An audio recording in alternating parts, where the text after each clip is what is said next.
जनेश्वर मिश्रा, जिनको छोटे लोहिया भी कहा जाता है, उनकी पुण्यतिथि पर आज जनेश्वर मिश्रा पार्क में सपा मुखिया अखिलेश यादव अभी आएंगे और उनकी प्रतिमा पे श्रद्धा सुमन अर्पित करेंगे, पुष्पांजलि करेंगे। इस बीच हमसे बातचीत करने के लिए समाजवादी पार्टी के प्रखर प्रवक्ता फ़खरुल चाह साहब हमारे पास हैं। इनसे बात करेंगे तमाम मुद्दों पर। सर, ये अभी मुक्तेश्वरानंद का जो मामला है, जैसे आपके मुखिया ने उनसे फ़ोन पे बात भी की है, वो लगातार जो है शंकराचार्य सवाल उठा रहे हैं। भारतीय जनता पार्टी के ऊपर उनके साथ अन्याय किया गया है। आप इसको किस नज़र से देखते हैं? देखिए, जिस तरह से भारतीय जनता पार्टी धर्म गुरुओं का अपमान कर रही है, शिष्यों को अपमानित कर रही है, वो इस देश में कभी नहीं हुआ। और ये देश की परंपरा रही है देश की, कि देश ने हमेशा धर्म गुरुओं का सम्मान किया है। और अगर भारत जैसे देश में धर्म गुरुओं का अपमान होने लगे तो ये देश के लिए भी बड़ा गंभीर विषय है। और आदरणीय अखिलेश यादव जी ने जैसा कि पहले ही कहा कि धर्म गुरुओं का अपमान भारतीय जनता पार्टी कर रही है, लगातार कर रही है। वो बिल्कुल अहंकार में चूर है, वो किसी को कुछ समझना नहीं चाहती। लेकिन ये देश ने कभी भी ऐसी सरकारों को सर माथे पर नहीं बैठाया है। ऐसी सरकारें जो अपमानित करने का काम करती धर्म गुरुओं का, उनको देश हमेशा जवाब देता है। और समाजवादी पार्टी समझती 2027 में ऐसी सरकार जाएगी।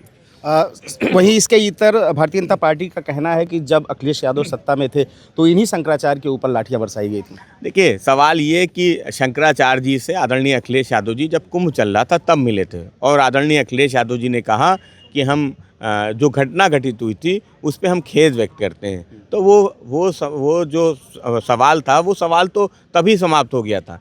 और आदरणीय अखिलेश यादव जी साधु संतों का, धर्म गुरुओं का, वो किसी भी धर्म के मानने वाले, उनका बहुत सम्मान करते हैं, पूरा सम्मान करते हैं। जो घटना घटित हुई थी उस समय वो दुखद थी, लेकिन सवाल ये कि उस घटना के समय भी वो अधिकारी कौन था, और आज जब वो घटना घटित हुई तो वो अधिकारी कौन है? अधिकारी तो वही है।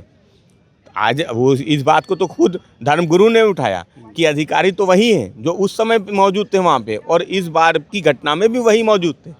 तो कहीं ऐसा तो नहीं कि वो अधिकारी और उस सरकार की वो मंशा वैसी रही हो। समाजवादी पार्टी की मंशा कभी किसी धर्मगुरु को अपमानित करने की नहीं रही। हमने हमेशा सभी धर्मों का सम्मान किया, धर्मगुरुओं का सम्मान किया, धार्मिक परंपराओं का सम्मान किया है। इसलिए समाजवादी पार्टी पे इस तरह का कोई आरोप नहीं लग सकता। क्या शंकराचार्य के समर्थन में अखिलेश यादव जी प्रयागराज जाएंगे? देखिए, समर्थन में पूरा देश है। क्या समाजवादी पार्टी, क्या पूरा देश आज शंकराचार्य जी के साथ खड़ा है। जिस तरह से साधु संतों का अपमान हो रहा है, पूरे देश में गुस्सा है इस बात को लेके कि सरकारें वो इस तरह कैसे कर सकती हैं कि एक धर्मगुरु का इस तरह से अपमान करें।